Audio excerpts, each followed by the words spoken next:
संगम नगरी प्रयागराज में इन दिनों माघ मेला लगा हुआ है। प्रयागराज के माघ मेला शिविर में विश्व हिंदू परिषद ने संतों के सम्मेलन का भव्य आयोजन किया, जहां देश भर से आए अनेक संतों ने तमाम मुद्दों को लेकर एक सुर में आह्वान किया।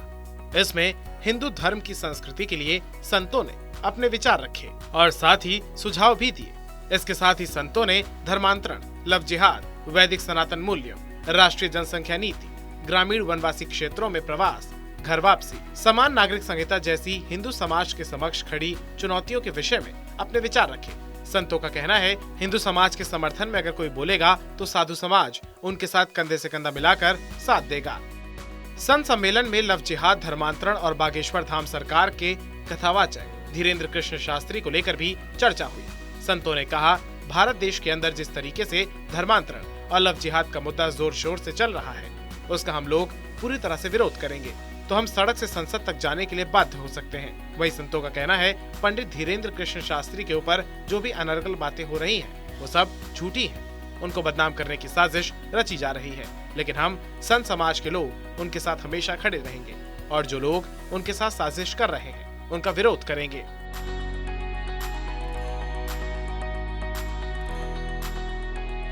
संतों की बातों को ध्यान में रखते हुए विश्व हिंदू परिषद के प्रवक्ता अशोक तिवारी ने बताया कि धर्मांतरण रोकने के लिए संत गांव-गांव जाएंगे। संगठन योजना बनाई जाएगी जिसमें संत पूरी तरीके से अपनी सहभागिता देंगे। संतों ने अभी कहा है कि धर्मांतरण रोकने के लिए हम लोग गांव-गांव जाएंगे, संगठन योजना बनाए, हम योजना में पूर्ण रूप से सक्रिय होकर के सहभाग करेंगे। अभी महामंडलेश्वर हरिहरन जी ही कह रहे थे कि जैसे राम जन्मभूमि के लिए आंदोलन चलाया है, वैसे ही आंदोलन धर्मांतरण रोकने के लिए और घर वापसी के लिए विश्व हिंदू परिषद को चलाना चाहिए। अगले साल के लिए कोई रणनीति बनी, किस तरह से काम नहीं, अब एक वर्ष लगभग अब कार्यकर्ता बैठेंगे। आज संतों ने मार्गदर्शन किया है और लगभग इन्हीं विषयों पर, विशेष रूप से धर्मांतरण, सामाजिक समरसता, घर वापसी, इन सब विषयों पर हम लोग अब एक साल तक काम करने वाले हैं। सनातन धर्म रामचरितमानस साधु संतों पर हो रहे हमले को लेकर अशोक तिवारी ने कहा, अगर ये लोग ऐसे ही बोलते रहेंगे तो इनको मुंहतोड़ जवाब दिया जाएगा। अगर बोलना है तो पहले अध्ययन करें। जो जानबूझकर हिंदू समाज को बदनाम करने की कोशिश करेगा, उसका बहिष्कार किया जाएगा। पूरे संतों ने कहा है कि ये गलत है और यदि ये ऐसा सब बोलते रहेंगे तो इनको भी फिर मुंह तोड़ जवाब दिया जाएगा, बताया जाएगा। अगर बोलना है तो शास्त्रार्थ करें, अध्ययन करें, और यदि अध्ययन में कुछ लगता है तुमने एक चौपाई रट ली और उसके बारे में बोलने लगे, महाराज जी ने बताया, कौशिकी पुराण का उदाहरण दिया, हरवंश पुराण का उदाहरण दिया, ये सब उन्होंने उदाहरण दिए हैं। और ये सब फालतू की बातें हैं कि हिंदू समाज में फूट डालने के लिए यह सब इस तरह की चर्चाएं होती हैं जो फिल्मों के जरिए किया जा रहा है सनातन धर्म। अब फिल्मों के जरिए तो लोगों को कुछ योजना पूर्वक उनका भंडाफोड़ हो गया है।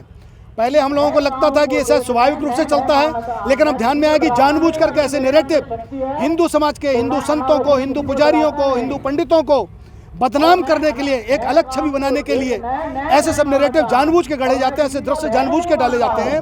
अब उसका भंडाफोड़ हो गया, अभी चलने वाला नहीं है और जो करेगा तो अपने आप समाज से उसका बहिष्कार हो जाएगा। आप लोग भी उसके लिए कुछ करेंगे? नहीं, हम लोग करेंगे, बहिष्कार करेंगे ऐसे लोगों का जो जानबूझ के हिंदू समाज को बदनाम करने की कोशिश करेंगे।